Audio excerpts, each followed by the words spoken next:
কিছু তেল ছাড়া তোলো নি। Welcome back to my channel. আমার চ্যানেলে তোমাকে স্বাগত জানাচ্ছি। আজ আমি রান্না করতে চলেছি মাছের তেল দিয়ে শাপলা। কিভাবে রান্না করবো সেটা তোমাদের সঙ্গে শেয়ার করবো, তোমরা দেখতে থাকো। প্রথমে আমি কড়াইতে তেল দিলাম।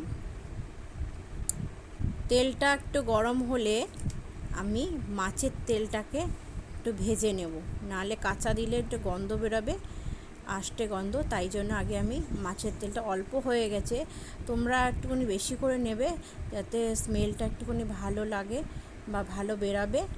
আর এখানে আমাদের যেহেতু একটা রুই মাছ এনেছে বড়, তাই জন্য এইটুকুনি মাছের তেল বেরিয়েছে, তাই ওইটুকুনি দিয়েই আমি করলাম।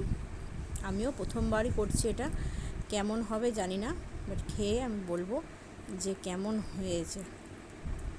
যাই হোক, আমি মাছের তেলটাকে আমি ভাজছি, একটু ভাজা ভাজা হয়ে গেলে আমি মাছের তেলটাকে নামিয়ে রাখবো। একটু কেটে কেটে নেবো, যেহেতু একটুখানি তো মাছের তেলটা আমার ভাজা হয়ে গেছে। এবার ওই তেলে আমি কালো জিরে, কাঁচা লঙ্কা আর পেঁয়াজ কুচি দিয়ে দেবো, বেশি কিছু লাগে না। এমনি নর্মাল আমি যখন শাপলা রান্না করি আমি ফোড়ন দিয়ে কাঁচা লঙ্কা, পেঁয়াজ কুচি আর সর্ষে, যেহেতু আমি মাছের তেল দিয়ে রান্না করছি তাই জন্য এখানে কালো জিরে দিলাম। পেঁয়াজটা ভাজা হয়ে গেলে আমি শাপলাটা দিয়ে দেবো। পেঁয়াজটা ভাজছি, একটুখানি ব্রাউন কালার হলেই আমি দিয়ে, বেশি ভাজবো না, হালকা একটু ব্রাউন কালার হলে আমি শাপলাটা দিয়ে দেবো। ওখানে শাপলা রাখা আছে, প্রায় ভাজা হয়ে এসছে।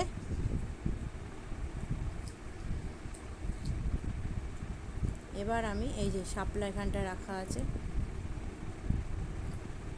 আগে আমি শাপলা কেটে জল দিয়ে ধুয়ে ঝরিয়ে রেখেছি, যেন শাপলায় তো জল বেরোয়, তাই জন্য ঝুড়িতে আমি জলটা ঝরিয়ে রেখে দিয়েছি। এখানে আমার বর কেমন বত, আমি বলেছি আমার ফেস নেবে না, তাও বলছে না না নেবো, একটুখানি আমার ফেস দেখাচ্ছে।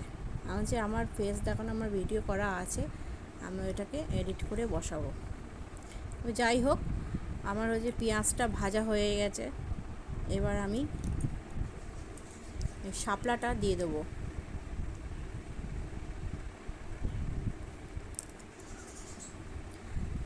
এত শাপলা, মানে আমাদের তো 8 জনের ফ্যামিলি, তা এত শাপলা আমার কড়াই ভর্তি হয়ে লাস্টে দেখবে আমি নাড়াতে পারছি না এত, কিন্তু পরে ঠিক হয়ে যাবে, যেহেতু শাপলাতে জল বেরোয়, একটু ঢাকা দিলেই 5 মিনিট ঢাকা দিলেই শাপলার নিচে নেমে যাবে।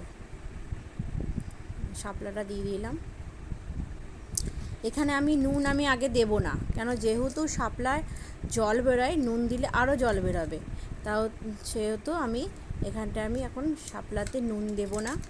এখানে আমি হলুদ দেব, পরে হলুদ দিলে হলুদের একটা গন্ধ বেরোবে, ওই জন্য আমি আগে হলুদ দিয়ে শাপলাটাকে নেড়ে ছেড়ে 5 মিনিট কি 10 মিনিটের মতো শাপলাটা ঢেকে রেখে দেবো। দেখো নাড়াতে পারছি না, তোমরা দেখতেই পাচ্ছ আমি নাড়াতে পারছি না।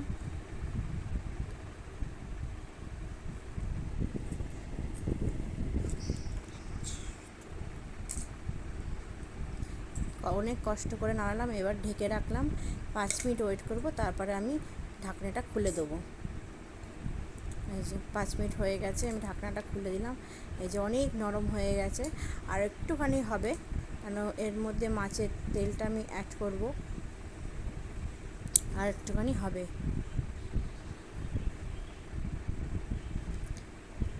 তার আগে বলছি, যারা যারা আমার ভিডিওটা দেখছো প্লিজ একটা লাইক করো।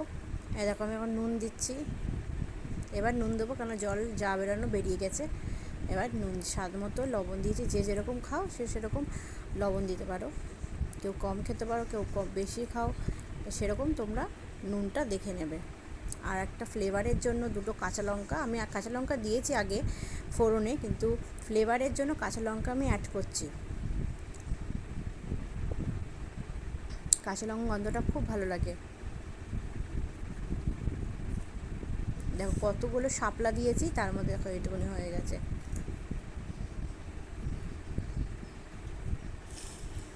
নরম হয়ে গেছে।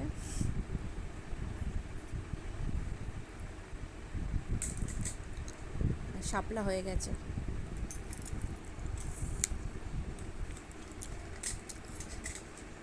একটু টেস্ট করে দেখছি নুন হয়েছে ঠিকঠাক, তাই জন্য টেস্ট করে দেখলাম। তোমরা কে কী টেস্ট করো রান্না করার সময় আমাকে কমেন্ট বক্সে জানিও।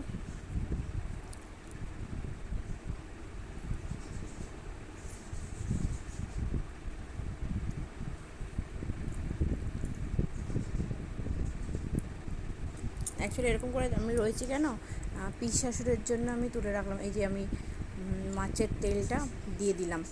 এবার বলছি পিসি শাশুড়ির জন্য আমি তুলে রাখলাম কেন, তার কারণ পিসি শাশুড়ি তেল দিয়ে খাবে না, তাই জন্য আগেই তুলে রাখলাম তেল দেওয়ার আগে। তাই জন্য তেল দেওয়ার আগে পিসি শাশুড়ির জন্য আমি শাপলাটাকে তুলে রাখলাম। তারপরে ওনারটা তুলে রাখার পর আমাদেরটা আমি করলাম, তেলটা দিয়ে দিলাম। আমার শাপলা করা রেডি। তোমরা যদি যে ভিডিওটা ভালো লেগে মানে দেখছো ভালো লেগে থাকে, তাহলে প্লিজ একটা লাইক করো, কমেন্ট বক্সে জানিও কেমন হয়েছে রান্নাটা। আর নতুনদের জন্য বলছি আমার চ্যানেলটা সাবস্ক্রাইব করে দেবো।